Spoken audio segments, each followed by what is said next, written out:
There's no such a thing as a liberal plantation. I'm Bernie Bro. Let me explain. When it comes to race relations in this country, you hear this term occasionally. And it's a term I don't care for. And it goes like this. Yeah, you need to get off of that liberal plantation. And that's usually said by a right wing partisan hack, a white right wing partisan hack, usually lecturing African Americans on how they should vote. It's kind of in relation to the Joe Biden, Charlemagne the God dialogue that went on last week on the Breakfast Club, and there are people out there, some of the right wing people, basically finger pointing at Joe Biden, who's on race matters. He's not a white nationalist or anything like that, but he's his record on race is spotty, and what the Democratic Party's doing, nominating him instead of Bernie Sanders, is beyond me. And never mind, he was Barack Obama's vice president. He was a segregationist as a senator in the early 70s, and he probably has had a change of heart. And he was probably one of the softer segregationists that was still wrong. He was, even though he was not Lester Maddox or George Wallace, he was still, his comments about a racial jungle and his opposition to busing, um, certainly was certainly problematic, and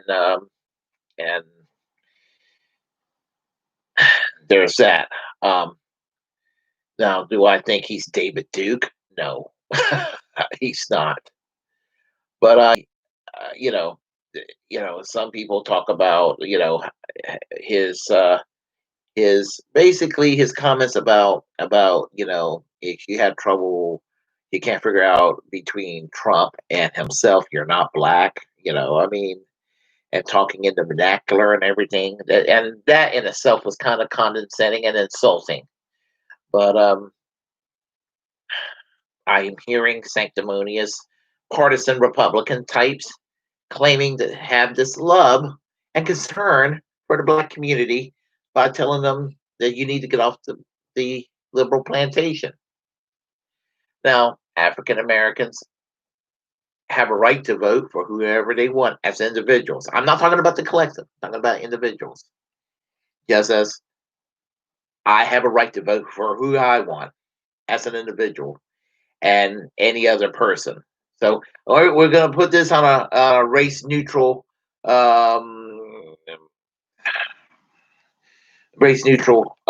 setting, just to make a point, and that's basically our government in relations to its activist role in the economy. I think that the New Deal was awesome, FDR's New Deal, and the New Deal and the Great Society that FDR and LBJ created made America better. I make no apologies for it.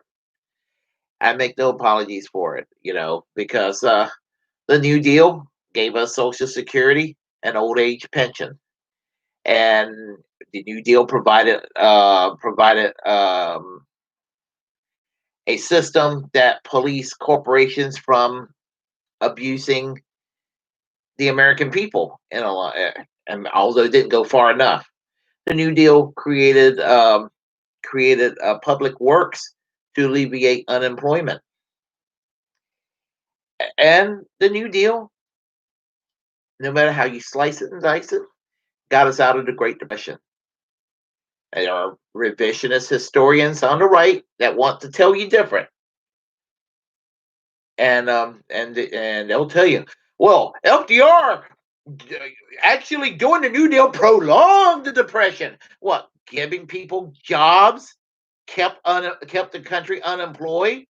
Really? Now, when they said at World War II, the production of in the industrial sector during World War II created a lot of prosperity. They're right, but you know what?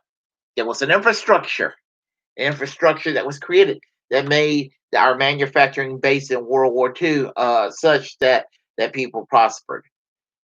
But you can give that the production of industry credit, some credit for it, but FDR laid the foundations, and we are better off because of FDR's New Deal. Speed forward to the 1960s after JFK was assassinated and Lyndon Johnson took over. And here's the thing: had it not been for this Vietnam War thing that happened during the 60s, I would be willing to call Lyndon Johnson one of the best presidents we ever had.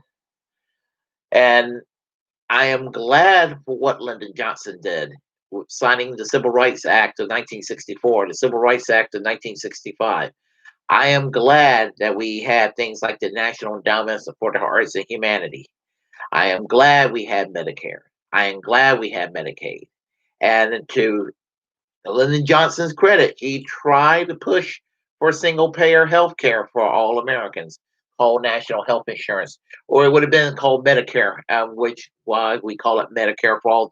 Those who want single payer, we call it Medicare for all today. That's what the original Medicare was supposed to be.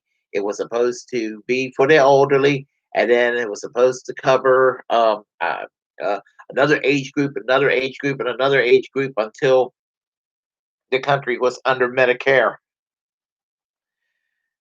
But the reforms of the Great Society also got rid of a lot of poverty. We have income equality today. If we had not had the New Deal or the Great Society, the income equality would have been more massive and more extreme than it is today. We just didn't do enough. And I make no apologies for this. The New Deal of FDR and LBJ's Great Society, the only problems with FDR's New Deal and the Great Society of Lyndon Johnson was that it did not go far enough. I make no apologies for that. But anyway, with regard to the welfare state and public services, you hear a lot of Rush Limbaugh types going around and lecturing African Americans as if any public assistance going to them is some plot by white liberals to keep them in their place. Helping people is not keeping people in their place. And the welfare system we have is race neutral. More white people per capita, percentage wise, are on public assistance than African Americans. It was not created to coddle one group, it was created for the American people. And that means the American people. I mean, case closed, the American people. That includes whites, that includes African Americans, that includes Latinos, anybody who lives here in the United States, regardless of what their racial or ethnic background is. And the thing about it is, it's what a good society should do: is to provide for those who are in need. But it's also insulting for the sanctimonious Rush Limbaugh types to just look at somebody of color and assume they're on welfare. I mean, that's really what it is. It's it's the old Lee Atwater sort of trying to basically the dog whistle, what they call the dog whistles.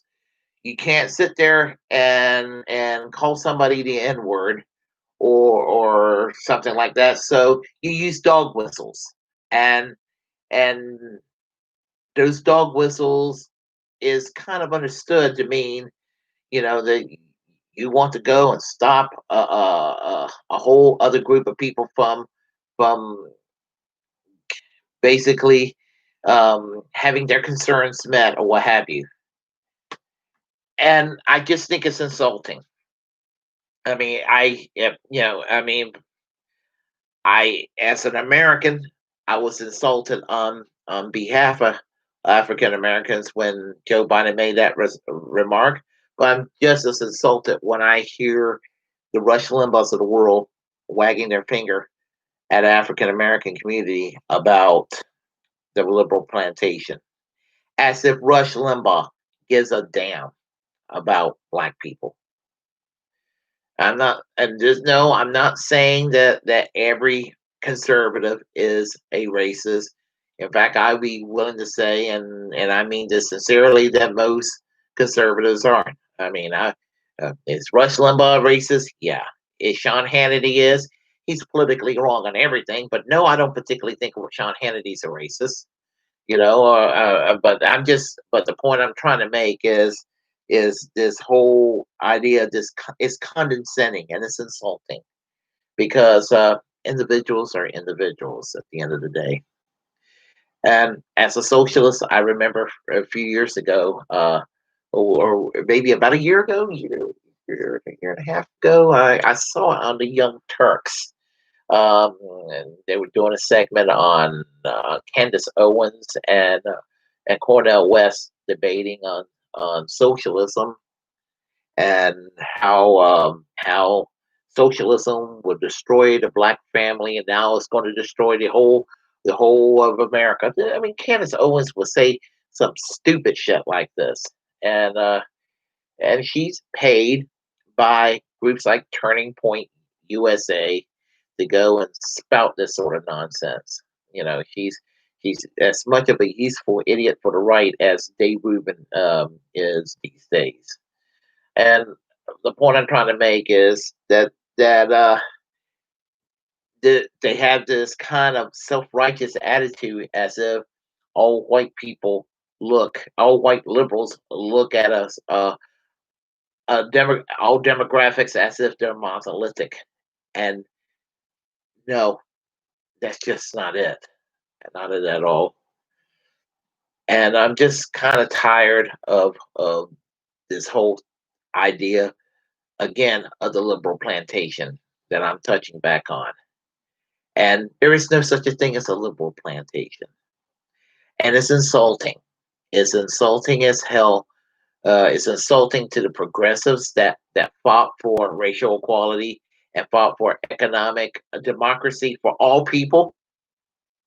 It's insulting to the African American community, considering that you have these white right wingers that wants to sit there and wag their finger, telling them what to do, and someone like myself, and just like I just feel like IQ points are being subtracted from me because it's all done in the name of partisanship, cynical partisanship. And when we all should be focusing on income inequality. And you know, when you have about 45, 50 years ago, previously, you have a situation where most people graduate from high school or college and could go and work at a job for 30 years and have a nice, comfortable retirement. And it's a long and they had pretty good health benefits while they were working, and a good pension plan, and long vacation times, and in many cases even a labor union to settle problems if there were potential problems between them and management at work. Those days are kind of gone. They're becoming a fading memory. Lord knows I had my union job taken away from me myself 2 years ago. I will still get a pension out of it, but I'm just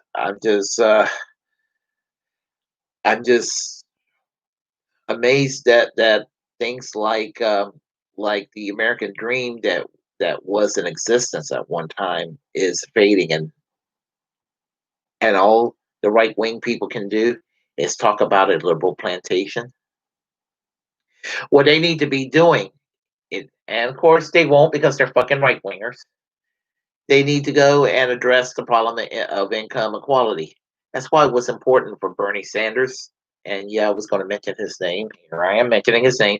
Why it was important for Bernie Sanders to run because we are at a loss because we got basically two bigoted, wealthy assholes who are accused, and I'm going to say accused of sexual assault because you're supposed to be innocent till proven guilty.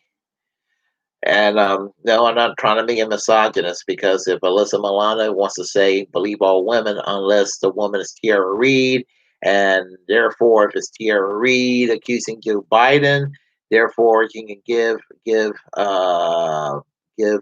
Biden a free pass. But Orange Man being accused of being a pussy grabber, well, that's okay. He obviously did it because he's on the other team.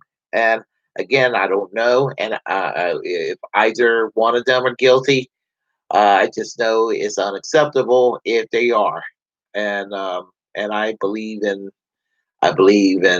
evidence, and I also believe neither Trump nor Biden are best equipped to handle the problems of this country today, and that's pretty much all I have to say for right now. If you like what I just spouted out at y'all, feel free to press thumbs up and tell your friends about this channel. You subscribe, urge them to subscribe, and let's make this channel what it should be. I'm Bernie Bro. Y'all have a great day.